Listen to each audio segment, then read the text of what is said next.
بسم الله الرحمن الرحيم. الحمد لله والصلاة والسلام على رسول الله صلى الله عليه وسلم. Tutaandika maddatu al-mutalaa. Madda ya seno itiba al-mutalaa من فترة الأول وفترة الأولى. تبكي زي موزز نوان ومانجي سوكا تنمو من هدى القرآن من سورة النمل، ومن هدي القرآن من سورة النمل الآية 59 إلى 65. تبكي سوكا مكتبيشو دين تواني التاجر الصادق، وكبيرنا تواني خدية بنت خويلد، وكنا تواني الحق والباطل، تواني عباد الرحمن، دين ثلاثة الذين خلفوا، دين عالم البحار، المؤتمر الإسلامي، والقراءة. تبكي يزيد مدين مفترة فترة الأولى. صوت تعنديك وانو تبكي سوكا من هدي القرآن ومن هدى القرآن من سورة النمل آية أتان من دا بقى آية نكاغا متان. الله سبحانه وتعالى قام آيزو إذن موضوع آيات يزو أجيتا وحدانية الله، كتونغوزا الله مبوموه، وحدانية الله وكتونغوزا الله تبارك وتعالى مبوموه. سوزنو آياتي jekwazira gamanyi ga Allah tulina okubeera nga tumwawula nga tumutongoza mu bwomu bwe. Tugamba wano Allah mwasomye ayati ezo. Aya Allah agamba mu aya esooka qul alhamdulillahi wa salaamu ala ibadihi alladhina istafa wa salaamun ala ibadihi alladhina istafa Allahu khayrun amma yushrikun. Agamba mu aya eyo esookera ddala Allah yagamba Nabi Muhammad sallallahu alaihi wasallam nti qul alhamdulillah, nti gamba gwe Muhammad kati Nabi wafe gwe bagamba mu aya eyo tigamba gwe Muhammad nti alhamdulillah, qul alhamdulillah, gamba gwe Muhammad nti ebitendo byonna ebirungi bya Allah, oba amatendo gonna amalungi ga Allah, oba buli kitendo kya Katonda. Nagamba nti wassalamun ala ibadihi alladhina istafa, n'emirembe gibeere ku abo abaddu be abo be yalonda. Mu kigambo istafa kitegeeza the chosen one, kulondamu.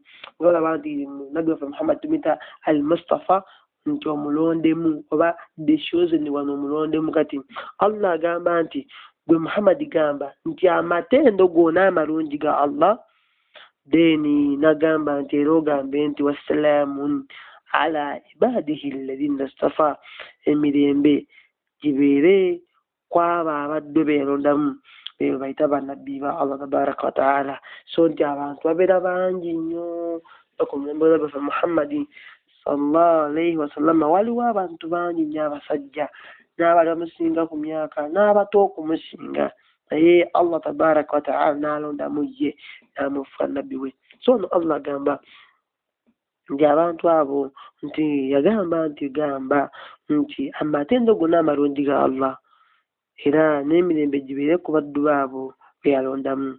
N'abuuza Allah nga kibuuzo nti Allahu khayru amma yushrikun.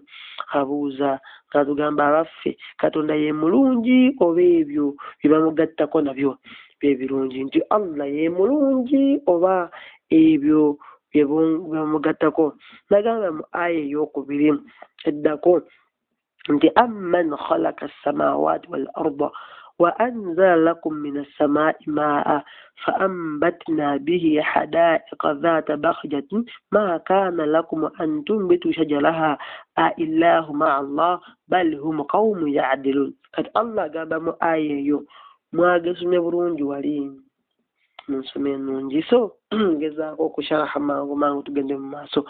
Allah agamba mu aya eyo nti abaffe amman khalaqa as-samawati, abaffe oyo yatonda eggulu n'ensi yatonda eggulu amagulu omusanvu n'ensi wa anzala lakum minas samaa'i maa era oyo Allah n'abasiza okuva mu ggulu amazzi ge agamba nti n'abasiza mu ggulu amazzi fa ambatina bihi hadaika dhata bahja ne mumeza nago amazzi ago g'abatonziza mumeza nago amalimiro kigambo hadaiko ge basatini amalimiro bustani nimibemu hadaiko malimiro mangi era ye basatini ne mumeza nago amalimiro dhata bahjatin agalina obulungi oba agajimusa obulungi kati nga sawa zinene enkuba etoonya mu Ramadani muno kati ebintu ebyali byakalanga omuddo gw'agasana guli green abaasimba emwanyi kati olaba ng'ekoola liri awo liri green bulungi binyirira nga bisanyusa okulaba abasimbye kasoli waabwe ng'akutte ebigogo kimu ky'oba musimbye nga kikutte kati Allah agamba nti oyo nyini kubeera ng'atonyesa enkuba eyo okuva mu ggulu eyo n'agamba tabaraka wataala nti fa ambatna bihi hadaika ne mumeze nago amazzi g'abatonyiza b'enkuba z'abatonyiza mumeze nago amalimiro agalina obulungi zaata bahja agalina obulungi gambayo bahja zitegeeza jamiiro kirungi ma kaana lakum an tumbitu shajaraha Allah agamba nti nga temwali nammwe obusobozi kumeza miti gyago nti so nti malakum Allah agamba malakum antum bitujraha nti nga temwali nammwe busobozi okubeera nga mumeza emiti gyago a illahu ma Allah abuuza ekibuuzo abaffe waliwo katonda omulala ali awamu ne katonda oyo omutonzi agamba Allah nti bal hum qawmun ya'dilun tekiyinzika wabula bo ekibiina eky'abantu ekyenkanyankanya katonda n'ebintu ebirala nti qawmun ya'dilun bo be bantu abasobola okubeera nga basinza akayana abasinza ente ne Allah tabaraka wa taala wamu ne Allah abasinza Jesus atalina kyasobola kwekolera so Allah gaabuuza kibuuzo nti a illahu ma Allah ange balinayo katonda omulala ali awamu ne Allah a illahu ma Allah balinayo katonda ali awamu ne Allah omutonzi oyo agamba tekiyinzika wabula bal hum qawmun yahdilun wabula abantu abo ekibira ky'abantu abenkanyankanya Allah n'ebintu ebirala nagamba ayidako nti amman ja'ala al-arda قرارا وجعل خلالها أنهارا وجعل لها رواسي وجعل بين البحرين حاجزا أإله مع الله بل أكثرهم لا يعلمون الله قام آية انت amman ja'ala al-arda nti katonda oyo abange oyo eyafuula ensi eno nga karaara ng'etebenkedde yafuula ensi eno entebenkevu erimu abagibeerako nga Allah agifuula ntebenkevu erimu omugibeerako n'agamba Allah nti waja'ala khilalaha anhara Allah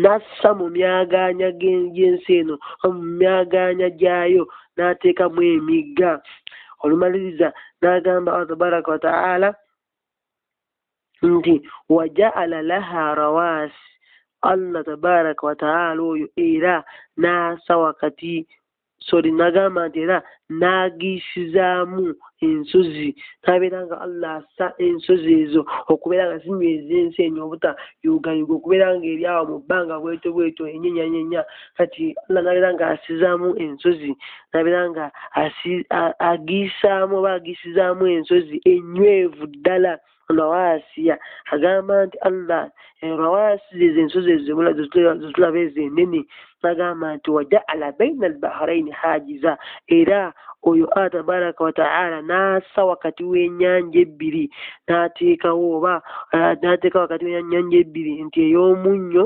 n'ey'amazzi amalungi n'abeera ng'ateekawo hajiza ekisiikiriza kigambo hajiza kitegeeza maania ekintu ekigaana amazzi gano okwetabika oba okwemikisinga okwetabulatabula kati Allah agamba nti nyini kubeera nga ateeka wajaala baina albaharaini hajiza. Kigambo hajiza kitegeeza maania oba saatira oba hajiba. Allah abeera nga ateeka wakati w'ennyanja ezibbiri hajiza, ejjigi oba ekisiikiriza nga tekisobola kubeera nga kikkiriza amazzi gano okwemikisinga.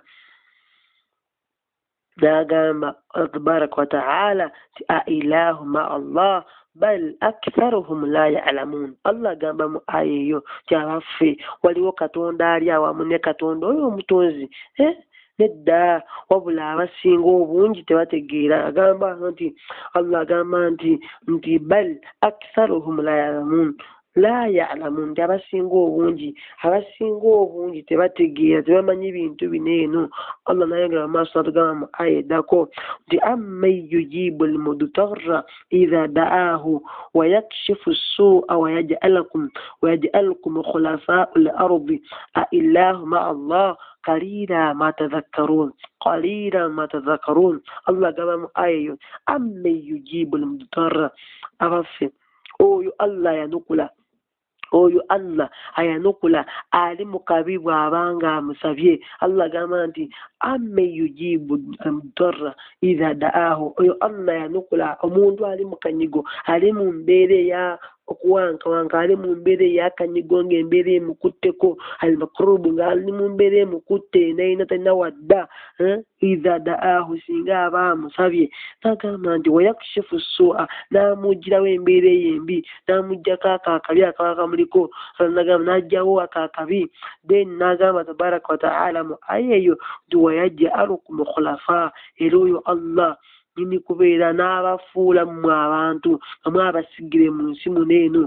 Allah agamba nti khulafa'u al-ardi wayaj'alukum khulafa'u al-ardi, Allah nyini kubeera nga abafuula abasigire mu nsi muno. Era abuuza Allah a illahu ma Allah, abaaye waliwo katonda omutonzi ali awamu ne katonda oyo gwe tumanyi?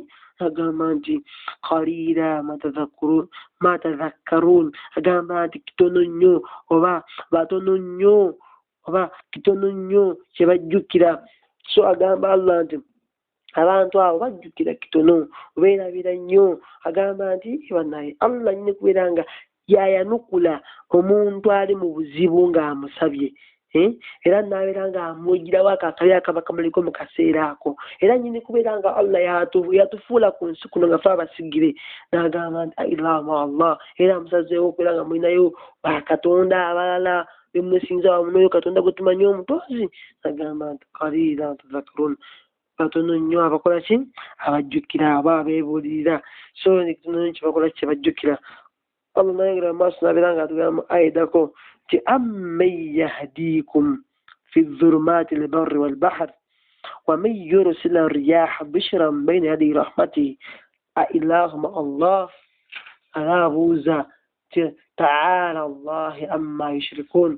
Allah agamba mu aya eyo nti abaffe amman yahdiikum, abaffe oyo abalungamya ne musobola okubeera nga muyita mu bizikiza ekyokulukalu ne mu nnyanja. Nti Allah abeera nga yahdiikum fi dhulumaati al-barri wal-bahri, nini kubeera nga abalungamya n'abayisa mu bizikiza ebyaki ebyokubukalu ne mu nnyanja. Abantu kasala zonna ku nnyanja tebalina maapu, tebalina ki. Allah n'akulungamya ku kkuba etuufu, n'otuuka gy'olaga tewaliiwo maapu yonna, ennyanja nga nzibu yakutambulirako. N'omanya nti wano ngenda kugwamu sayidi eri nga tewali yadde maapu yadde ki. Then Allah n'abeera nga ne ku nsi ku nsazi obudde bw'ekiro mu nzikiza, so otambula okuva eno paka mu Bende naye ng'oyise mu nzikiza. Kati Allah nyini kubeera nga atulungamya n'abeera nga abayisa mu biro ebyo oba mu bizikiza ebyo. Agamba tabaraka wa ta'ala nti waman yursilu riyaha, era oyo Allah tabaraka wa ta'ala oyo asindika empewo ezisanyusa, asindika empewo nga bushra bayna yadi rahmatihi nga zituwa amawulire ageesonyiwa etusanyusa nti enkuba egenda kutonya saa zino omuntu asobola owuliramu embuyaga ng'ekunta sise embuyaga ekunta nagamba enkuba egenda kutonya era oluva dakika zizo 2 oba 10 enkuba etandikirawo nagirabiddewo omuntu atandikirawo nagirabiddewo so nti Allah yabeera ng'atuwa empewo oba atuwa embuyaga eyo ekunta ng'etuwa amawulire ageesonyiwa ng'etuwa essanyu nti enkuba egenda kukola ki egenda kutonya n'agamba nti bushra baina yadi rahmatihi ng'etuwa amawulire ageesonyiwa wakati mu maaso g'okusasa kwa Allah tabaraka wa ta'ala oba mu maaso g'okusaasira kwe n'agamba nti illahu ma Allah waliwo katonda ali awamu ne katonda oyo omutonzi Allah tabaraka wa ta'ala agamba ta'ala amma yushrikun nti yagurumira katonda okwawukana kwebyo byakola ki byebamugattako tuyongerayo mu maaso ng'obikudde peegi yaffe aya edirira esemba agamba Allah tabaraka wa ta'ala mu aya eyo Allah tabaraka wa ta'ala ayongera okubeera nga ategeeza nti amman yabda'u al-khalqa thumma yu'iduhu n'agamba nti waman yarzuqukum min as-samaa'i wal-ardi